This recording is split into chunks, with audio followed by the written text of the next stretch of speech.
இந்த 100 நாள்ல பார்த்தீங்கன்னா விஜய் அவர்கள் வந்து அனுபவமின்மை நிறைய இடத்துல தெரியுது. பெண்கள் பாதுகாப்பை பொறுத்த வரைக்கும் சாரி, ரெக்கார்ட் ரொம்ப சுமாரா இருக்கு. Very bad. தாவேக்காவில் பல கருப்பாடுகள் இருக்கிறாங்க. அவங்க வந்த 100 நாட்களுக்குள்ளாகவே எங்கெங்க ப்ராப்பர்ட்டி ரெஜிஸ்டர் பண்ணியிருக்காங்கன்னு பேசுகிறாங்க. இதை நான் உடச்சி பேசினேன்னா அப்புறம் எனக்கு வந்து அடுத்தது நான் எதை சந்திக்கணும்னு எனக்கு தெரியல. ஆனால் 2 மினிஸ்டர்ஸ் மேலே கெட்ட பேர் வந்திருக்கு. அதாவது இன்றைக்கி தாவேக்காவில் பார்த்தீங்கன்னா அண்ணன் காங்கிரஸ்லேயோ பிஜேபிலேயோ இருக்கிறாங்க, தம்பி வந்து தாவேக்காவில் இருக்காங்க, அப்பா அதிமுகவில் இருக்கிறாரு, மகன் வந்து தாவேக்காவில் இருக்கிறாங்க. யார் இதில் துரந்தரு, யார் இதில் தங்களுடைய சுயநலத்துக்காக வந்திருக்கிறாங்க அப்படிங்கிறத பார்க்கத்தான் வேண்டியிருக்கு. தமிழ்நாட்டு காங்கிரஸுக்கு வெக்கம் இருக்கா, மானம் இருக்கா, குறைந்தபட்சம் தமிழர்கள் என்ற உணர்வு இருக்கா? இங்கே வந்து நீ இப்படி சிரிச்ச முகத்தோடு காமிச்சிக்கிட்டு பின்னாடி வந்து கத்தியால் முதுகில் குத்துறியா தமிழர்களை? விஜய் அவர்களுடைய கட்சியினர் காங்கிரசின் கைப்பாவையாக செயல்பட்டு கொண்டிருக்கிறார்கள். கேட்டா உடனே பாஜக அரசு, பாஜக அரசு என்ன பண்ண முடியும்? ஆக்ஷன் தான் எடுக்க முடியும்.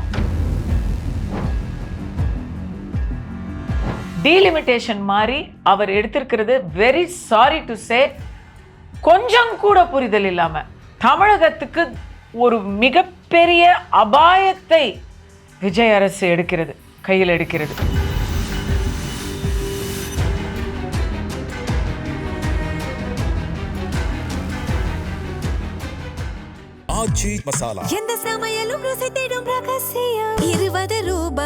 வணக்கம் வாவ் தமிழா நண்பர்களே. தமிழக அரசில் பரபரப்பாக போய்கொண்டிருக்கும் நிலையில் திருமதி கஸ்தூரி அவர்களை சந்திக்கிறோம். வணக்கம். வணக்கம், எப்படி இருக்கீங்க? நல்லா இருக்கீங்களா? ரொம்ப நாள் ஆச்சு உங்களுக்கு ரொம்ப பார்த்து. நாள் ஆச்சு பேசி. விஜய் ஆட்சிக்கு வந்து சரியாக சொன்னால் 92 நாட்கள் ஆகிவிட்டு, இந்த ஆட்சி சரியான பாதையில் போய் கொண்டிருக்கிறதா? ப்ளஸ் என்ன, மைனஸ் என்ன உங்கள் பார்வையில்? விஜய்யுடைய ஆட்சி, அவர் தாவேக்காவுடைய ஆட்சி, அதுக்கு வந்து ஒரு ஆரம்பத்திலே ஒரு பெரிய அட்வான்டேஜ் இருக்குது. வரும்பொழுதே அவங்களுக்கு ஒரு பெரிய ஒரு அட்வான்டேஜோடு தான் அவங்க வந்தாங்க. அது என்னன்னா, அவங்களுடைய கம்பேரிசன் எல்லாமே கடந்த திமுக ஆட்சியோடு தான் நம்ம பண்ணுவோம். ஆமாம். காமராஜர் ஆட்சி, எம்ஜிஆர் ஆட்சி, புரட்சி தலைவி ஆட்சியோடு நம்ம கம்பேர் பண்ண போகிறது இல்லை. ஸ்டாலினுடைய ஆட்சியோடு தான் கம்பேர் பண்ண போகிறோம். கலைஞர் ஆட்சி, அவர் தமிழுக்கு இன்ஃப்ராஸ்ட்ரக்சருக்கு பண்ணதெல்லாம் நானும் பெருமையாக சொல்ல என்னால் முடியும்.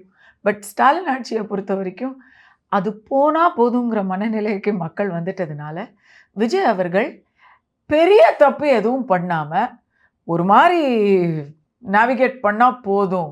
மெயினான இஷ்யூஸு நம்ம தலைவி பிரேமலதா அவர்கள் சொன்ன மாதிரி பெண்கள் பாதுகாப்பு, போதை கலாச்சாரம், இதானே சொல்ல முடியும். அந்த 2 டேக்கிள் பண்ணாலே போதும். அதுக்கப்புறம் அடுத்ததெல்லாம் மற்றதெல்லாம் போனஸாக வரட்டுங்கிற அளவில் தான் எல்லாருமே இருந்தாங்க.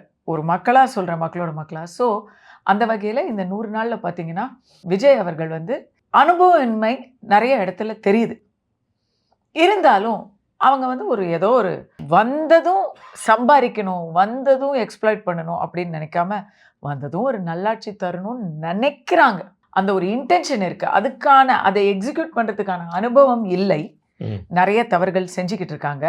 அது மட்டும் இல்லாமல் தாவேக்காவில் பல கருப்பாடுகள் இருக்கிறாங்க. சிலருடைய சுயரூபம் வெளியே வருது. அத்தோடு இப்போது ஏற்கனவே பல வருடமாக கருப்பாகவே இருந்த ஆடுகளையும் இவங்க வந்து எல்லாரையும் சேர்த்துக்கிட்டாங்க. ஸோ கட்சியுடைய தன்மை மாறுது. நல்லவர்களுக்கும் கொடுக்குறாங்க. என்னுடைய நண்பர் ஃபெலிக்ஸ் ஜெரால்டுக்கெல்லாம் பதவி கொடுத்ததை நான் வந்து ரொம்ப பாராட்டுறேன். அதே சமயத்தில் காலமாக அரசியலில், ஊழல் அரசியலில், லஞ்ச அரசியலில் மூழ்கி முத்தெடுத்தவர்களுக்கும் வந்து பொறுப்பு கொடுத்துக்கிட்டு இருக்கிறாங்க. அதோடைய முகம் மாறுது, கட்சியுடைய முகம் மாறுது, கட்சியுடைய செயல்பாடு மாறுது. சட்டசபையில் அநாகரிகத்தின் உச்சத்தில் ஆளும் கட்சியும் எதிர்கட்சியும் அடிச்சுக்கிறாங்க. அதெல்லாம் பார்க்குறதுக்கு வந்து திமுகவுக்கு அநாகரிகம் புதுசு இல்லை. ஆனால் தாவேக்காவும் இறங்கி அடிக்கிறது வந்து ஒரு பக்கம் ஆமாயா அவங்களுக்கு வந்து இந்த மாதிரி பேசினாதான் சரி அப்படின்னு தோணுது. ஆனால் இன்னொரு பக்கம் ஐயோ இன்னும் எவ்வளவு இறக்கி தர லோக்கல் ஆகுது அப்படின்னு பயமாகவும் இருக்குது. இதை வந்து ஒரு கல்ச்சராக, ஒரு பொலிட்டிக்கல் கல்ச்சராக ஆக்கக்கூடாது. பட்ஜெட்டை எடுத்துக்கிட்டிங்கன்னா, ஏன்னா இந்த 100 நாளில் போதை தடுப்பு, பெண்கள் பாதுகாப்பு, அடுத்தது பட்ஜெட்டு தான். இதுதான் வி ஹேவ் டு டாக். போதை தடுப்பு முற்றிலும் ரொம்ப ஸ்லோவாக தான் போய்கிட்டு இருக்கு. But we are giving time. ஒரே நாளில் 5 வருஷத்தில் ஏற்பட்ட ஒரு நோயை ஜஸ்ட் 5 வீக்ஸில் நம்ம சரி பண்ணிட முடியாது. அது ஒரு ரூட்டடாக இருக்குது.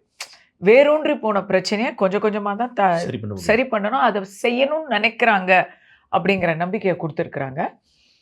பெண்கள் பாதுகாப்பை பொறுத்த வரைக்கும் ரெக்கார்ட் ரொம்ப சுமாராக இருக்குது. Very bad. போலீஸ் வந்து டைரெக்டாக முதலமைச்சர் கையில் இருக்குது. அவங்களுக்கு நல்ல ஃப்ரீடம் கொடுத்து, நல்ல மோட்டிவேஷன் கொடுத்து, நல்ல வார்னிங்கும் கொடுத்து, வி ஹாவ் டு. இதில் வந்துட்டு நம்ம நேரம் கொடுக்க முடியாது. பரவாயில்ல, ஒரு வருஷம் போகட்டும், புது கவர்மெண்ட்னு சொல்ல முடியாது. ரொம்ப அங்கே வந்து பாஸ் மார்க் வாங்க மாட்டேங்கிறாங்க, பயமாக இருக்குது. பெண்ணா எனக்கு தாயா கவலையாக தான் இருக்குது. இது என்னடா இது டெய்லி இந்த மாதிரி நியூஸ் இன்னும் அதிகரிச்சுக்கிட்டு இருக்கேன்னு பயமாக இருக்குது. பட்ஜெட்டை பொறுத்த வரைக்கும் இருந்ததை வச்சுக்கிட்டு சிறப்பாக செஞ்சுருக்காங்கன்னு நான் சொல்லுவேன். எங்கள் ஸ்டிக்கரை எடுத்துகிட்டு அவங்க ஸ்டிக்கரை ஒட்டுறாங்கன்னு உதயநிதி சொல்கிறாரு. நீங்கள் திட்டம் போடுறது, அதுக்கு உங்கள் பேரை வச்சுக்கிறதுங்கிறது பெரிய விஷயம் கிடையாது. ஆமாம். அதை வந்து இம்ப்ளிமெண்ட் பண்ணுறது, அதை செயல்முறைப்படுத்துறது, நியாயமாக கிடைக்க வேண்டியவங்களுக்கு. இவங்க கொடுத்த பொங்கல் பரிசு எல்லாம் இதில் ஆடிக்காரில் வந்து பொங்கல் பரிசு பைய வாங்கிட்டு போனவங்கள நம்ம பார்த்தோம். நிறைய திட்டங்களில் வந்து சென்ட்ரல் திட்டத்தை சொல்கிறேன், பாஜக கொடுத்த அனைவருக்குமான வீடு திட்டம், பிரதான் மந்திரி ஆவாஸ் யோஜனா, அதில் வந்து வீடு கொடுக்குறாங்க. அது மத்திய அரசின் திட்டம். அதுக்கு நீங்கள் என்ன மத்திய அரசு திட்டம் சொல்லிட்டீங்களா? நீங்கள் ஒட்டுனதுக்கு பேர் என்ன? நீங்கள் ஒட்டுனதுக்கு பேர் ஸ்டிக்கர் தானே. இங்கே எல்லாரும் கலைஞர் வீடு, திமுக வீடுன்னு தானே நினச்சாங்க. ஆனால் அது வந்து பிரதான் மந்திரி ஆவாஸ் யோஜனா தானே. ஸ்டிக்கர் ஒட்டுனீங்கல்ல, நாங்கள் அதை கூட ஒன்றும் சொல்லலை. வீடு கிடைச்சா போதும். யாருக்கு வீடு கொடுத்தீங்க? எத்தனை உண்மையான எளியோருக்கு அந்த வீடு போய் சேர்ந்துச்சு? எத்தனை திமுக காரனுக்கு வந்து ஒட்டுமொத்தமாக அதோடைய அலாட்மெண்ட் நடந்துச்சு? சொல்லலாமா, பேசலாமா? அதனால் அவங்க பேரில் இருந்தாலே எந்த திட்டமும், இதை நான் ஒரு உதாரணமாக சொல்கிறேன். இப்போ நான் முதல்வன் திட்டம்னு வச்சுக்கோங்க. நான் முதல்வன் திட்டத்தில் நல்லா பண்ணாங்க, பலருக்கு ஸ்காலர்ஷிப் கொடுத்தாங்க. ஒரு அப்பா அம்மா இருவரையும் இழந்த ஒரு சிறார்களுக்கு ஸ்டாலின் அவர்கள் தலையிட்டு அவங்கள ஸ்டேட்டோட சில்ட்ரனாக அடாப்ட் பண்ணிக்கிட்டாரு. இதெல்லாம் நான் பாராட்டுறேன். ஆனால் அதே சமயத்தில் சத்துணவில் கூட ஊழல் நடந்ததை நம்ம மறுக்க முடியுமா? மடிக்கணினி கொடுக்குறேன்னு சொல்லி காலேஜ் ஸ்டூடெண்ட்ஸுக்கு எலெக்ஷனுக்கு முன்னாடி இவங்க வந்து தேடி தேடி பார்த்து ஸ்டாலின் ஃபோட்டோவை இது பண்ணி திறந்தா அந்த ஸ்க்ரீன் சேவர்லேயும் அவங்களோட இது வர்ற மாதிரி கொடுத்தாங்களா இல்லையா? நம்ம ஜென்சி உடனே அதை மாற்றிட்டு பாட்டு போட்டுட்டாங்க. உங்கள் விஜய்னு பாட்டு போட்டு ஸ்க்ரீன் சேவர் போட்டாங்க. அது வேற விஷயம் சொல்கிறேன், செஞ்சாங்கல்ல. ஸோ இப்போ இவங்க அதுக்கெல்லாம் பேர் மாற்றுறது சரியான விஷயம்னு நான் நினைக்கிறேங்க. இன்னைக்கு வந்து வெற்றி கல்வி திட்டம் அப்படின்னு பேர் மாற்றுறது வந்து சரியான விஷயம் நான் நினைக்கிறேன். தாவேக்கா ஆட்சியில் வந்து ஊழல் வந்து அங்கங்கே குறைஞ்சிருக்கு அப்படின்னு ஒரு செய்தி வருது. பல துறைகளில் ஊழல் குறைஞ்சிருக்குன்னு சொல்கிறாங்க, ஒரு செய்தி வருது. இல்லை அப்படிதான் இருக்குன்னு சொல்கிறாங்க. நீங்கள் எப்படி பார்க்குறீங்க? ரெண்டுமே வருதுங்க. சில இடங்களில் பகீர் தகவல்கள் வருது. குறிப்பிட்டு 2 அமைச்சர்கள் மேலே அவங்க வந்த 100 நாட்களுக்குள்ளாகவே எங்கெங்கே ப்ராப்பர்ட்டி ரெஜிஸ்டர் பண்ணியிருக்காங்கன்னு பேசுகிறாங்க. இதை நான் உடச்சி பேசினேன்னா அப்புறம் எனக்கு வந்து அடுத்தது நான் எதை சந்திக்கணும்னு எனக்கு தெரியல. ஆனால் மக்கள் பார்த்துட்ருக்குறாங்க, நியூஸ் எல்லாம் பார்த்துட்ருக்காங்க. எனக்கு எப்படி தெரியுமோ அவங்களுக்கும் தெரியும். 2 மினிஸ்டர்ஸ் மேலே கெட்ட பேர் வந்திருக்கு ஆல்ரெடி. நான் இன்னொரு பக்கம் கேள்விப்படுறேன், ஸ்கேனர் ஆன் ஆகிடுச்சு, ரேடார் ஆன் ஆகிடுச்சு, ஒரு 4 அமைச்சர்களுடைய பதவியை பறிக்கப் போகிறார்கள் அப்படிங்கிற மாதிரியும் நான் கேள்விப்படுறேன். டெய்லி அவங்கள பற்றி பேச்சாக இருக்குது. இதில் நீங்கள் அவங்க பேக்ரவுண்ட்லாம் பார்த்தீங்கன்னா அவங்களும் வேறு கட்சி பேக்ரவுண்ட்லேருந்து தான் வந்திருக்காங்க. அதாவது இன்றைக்கி தாவேக்கால பார்த்தீங்கன்னா அண்ணன் காங்கிரஸ்லேயோ பிஜேபிலேயோ இருக்கிறாங்க, தம்பி வந்து தாவேக்கால இருக்காங்க, அப்பா அதிமுகவில் இருக்கிறாரு, மகன் வந்து தாவேக்கால இருக்கிறாங்க, அப்பா வந்து திமுகவில் இருக்கிறாங்க, மகள் வந்து தாவேக்கால இருக்கிறாங்க. இப்படி இருக்குது. ஸோ எல்லாரையுமே வந்து நான் எனக்கு நிறைய டவுட்ஸ் இருக்குது. மக்கள் வந்து ரொம்ப விழிப்போடு தான் இவங்களை கவனிக்கணும். ஏன்னா யார் இதில் துரந்தரு, யார் இதில் தங்களுடைய சுயநலத்துக்காக வந்திருக்கிறாங்க அப்படிங்கிறத பார்க்கத்தான் வேண்டியிருக்கு. விஜய் இதெல்லாம் கவனிக்கிறாரு இல்லையா? கவனிக்கிறாருன்னு நான் நம்புகிறேன். நான் அதாவது நம்புகிறேன், எதிர்பார்க்கிறேன். இல்லை, அவர் ரொம்ப அலூஃபாக இருக்கிறதுனால இதெல்லாம் ஆமாங்க. அவர் எதுக்குமே பேச மாட்டேன்றாரு. கொஞ்சம் கலவரமாக தான் இருக்குது. ஆனால் அவர் கவனிக்கிறாருன்னு நான் எதிர்பார்க்கிறேன். இந்த 3 மாதம் தானே இருக்குது, அதனால் நம்ம எதையும் சொல்ல முடியல. ஆனால் கோடிக்கணக்கில் ஊழல் நடக்கிறதா கேள்விப்படுறோம். இன்னொரு பக்கம் முக்கியமான துறைகளில் அதிகாரிகள் லஞ்சம் வாங்கிக்கிட்டு இருக்காங்க. கீழ் அதிகாரிகளில் வந்து அவங்க யார் ராம ஆண்டாலும் ராவண ஆண்டாலும் அவங்களுடைய ராஜ்யம் அது தனி. அதிகாரிகள் லஞ்சம் வாங்கிக்கிட்டு இருந்தாலும் இப்போ பயப்படுறாங்க. ஏன்னா அமைச்சர் லெவலில் 10 பைசா கூட வாங்குறது இல்லை அப்படிங்கிறதையும் நான் கேள்விப்படுறேன். இது எனக்கு வந்து நேரடியாக அந்த துறையை சேர்ந்தவங்களே சொல்லியிருக்காங்க. நான் துறையை கூட சொல்கிறேன். எஜுகேஷன் அதில் வந்து எந்த ஃபேவர்ஸும் கேட்காதீங்க அப்படின்னு ராஜ்மோகன் அவர்கள் வெளிப்படையாகவே சொல்லிடுறாங்க. அதே போல் மிஸ்டர் ராஜ்குமார் சிஎம்டி பத்திரப்பதிவு மற்றும் கட்டடங்கள், வீட்டுமனை இது அனுமதிகள், அது வந்து ஒரு பெரிய துறை இல்லையா? அகெயின் சொல்கிறேன், பியூரோக்ராட்டிக்காக கரப்டான அஃபிஷியல்ஸ் இருக்கிறாங்க. எங்கே வேணால் நான் வந்து சொல்கிறேன், இல்லைன்னு யார் நோபடி கேன் கொஸ்டின். நிஜமாகவே இருக்கிறாங்க. அது பாட்டுக்கு என்ன வேணாம் எல்லாம் கொடுத்துட்டு தான் இருக்கும். ஏன்னா இல்லைன்னா கனெக்ஷன் வராது. என்ன சொல்கிறாங்களா, விஜய் வந்து லஞ்சம் வாங்கக்கூடாதுன்னு சொல்லிட்டாரு, அதனால் ஒரு 6 மாதம் ஆகும் சார் உங்களுக்கு கனெக்ஷன் கொடுக்கறதுக்கு, இபி கனெக்ஷன் கொடுக்கறதுக்கு, தண்ணி வரதுக்கு, சூவர் கனெக்ஷன் கொடுக்கறது, வேலை நடக்கிறது இல்லை. ஸோ அப்போது அந்த மேகதாது காவிரி பிரச்சனை இருக்குல்ல, அதில் கவனம் செலுத்தாமல் டீலிமிட்டேஷனில் ரொம்ப அக்கறை செலுத்துகிறா இந்த கவர்மெண்ட். தவறு நம்பர் 1, தவறு நம்பர் 2. மேகதாத்துவை பொறுத்த வரைக்கும் இன்றைக்கி விஜய் அவர்களுக்கு நேரம் நல்லா இருக்குது, இயற்கை கூட அவருக்கு துணையாக இருக்குது. கம்பெனியில் தண்ணி வருது, எல்லாம் வந்துடுச்சு. இந்த வருஷம் வந்து நமக்கு தண்ணி பிரச்சனை இல்லை. எப்போவுமே தண்ணிக்கு வந்து தமிழ்நாடு, கேரளா, பாண்டிச்சேரி இவங்களுடைய உரிமைகளை வந்து கர்நாடகம் வருடக்கணக்கில், இன்னைக்கு நேற்று இல்லை, மைசூர் ஸ்டேட்டாக இருந்ததுலேருந்து காவிரி பிரச்சனை ஓடிக்கிட்டு இருக்கு. இப்போல்லாம் ரொம்ப வெக்கமே இல்லாமல் ஓப்பனாக வெளிப்படையாக சுப்ரீம் கோர்ட்டுடைய உச்சநீதிமன்றத்துடைய தீர்ப்பை வயலேட் பண்ணுறாங்க, கண்டெம்ப்டில் இருக்காங்க, டோன்ட் கேராக தான் இருக்கிறாங்க. இந்த வருஷம் தண்ணி வந்துருச்சு, கொடுத்துட்டோம் அப்படின்னு சொல்லி டிகே சிவகுமார் தப்பிக்கிறாரு. டிஸ்ட்ரெஸ் இயரில் அவங்களுடைய அதை வந்து விஜய் அவர்கள் சரியாக புரிஞ்சுக்கிட்ட மாதிரியே எனக்கு தெரியலங்க. இதை நான் காவிரி பிரச்சனையை பற்றி நான் நிறைய பேசியிருக்கேன், போராடி இருக்கேங்கிறதுனால இதை நான் வந்து ஒரு நீங்கள் கோரிக்கையாக வச்சுக்கோங்க, அறிவுரையாக வச்சுக்கோங்க. அதனால் நான் சொல்கிறேன், சுயநலத்தை மிஞ்சிய மனிதாபிமானமற்ற செயல்.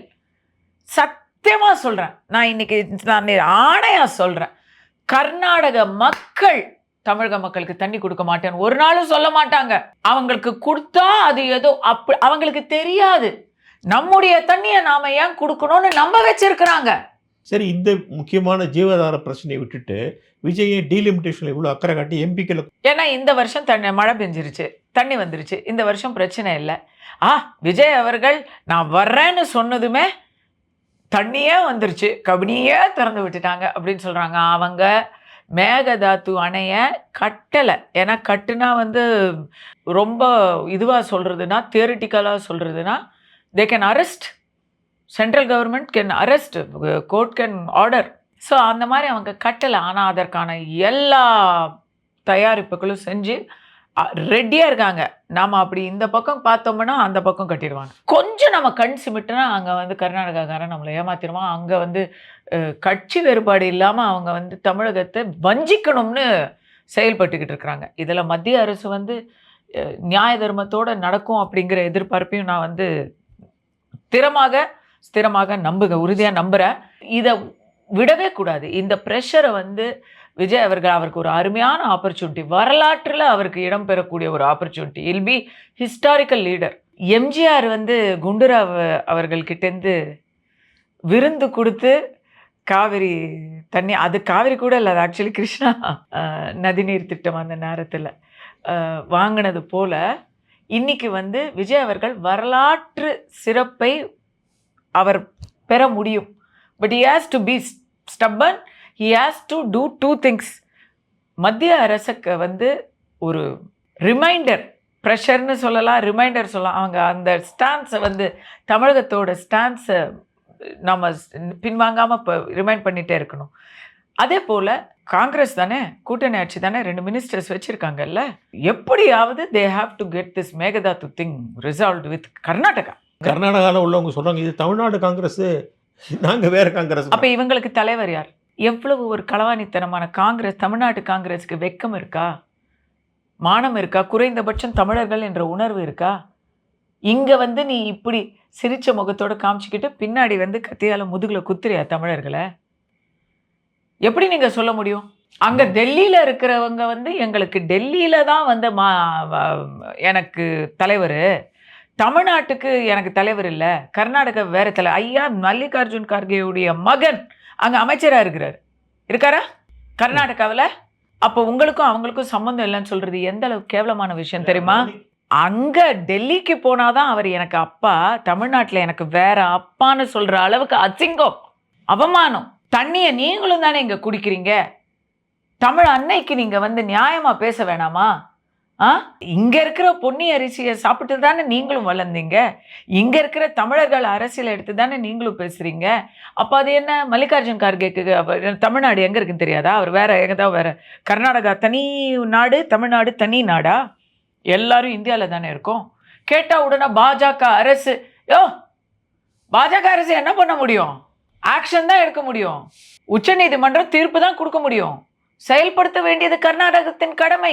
சரி, டீலிமிட்டேஷன் மிகப்பெரிய தவறு, மன்னிக்கணும். நான் விஜய் அவர்களை எவ்வளோ நான் சொல்லிட்டேனே, I have been very appreciative of his work. Delimitation மாதிரி அவர் எடுத்திருக்கிறது வெரி சாரி டு சே கொஞ்சம் கூட புரிதல் இல்லாமல் தமிழகத்துக்கு ஒரு மிகப்பெரிய அபாயத்தை விஜய் அரசு கையில் எடுக்கிறது. துரோகம்ங்கிற வார்த்தை ரொம்ப ஸ்ட்ராங்காக இருக்கும். ஒருவேளை இவங்க வந்து மறுவரையை வந்து எதிர்க்கிறோம் அப்படின்னு சொல்கிறாங்க, அதுக்கு இவங்க சொல்கிற காரணம் என்ன தெரியுமா? தாவேக்கா புதுசாக ஒரு காரணமெல்லாம் சொல்லலை. காங்கிரஸ் கடந்த வாட்டி திமுக கூட்டணியில் இருந்த பொழுது பில்லு வந்தப்போ என்ன சொன்னாங்களோ அதே பொய்யத்தான் இவங்க நம்பி இருக்கிறாங்க. காங்கிரஸ் என்ன சொல்லுது தெரியுமா?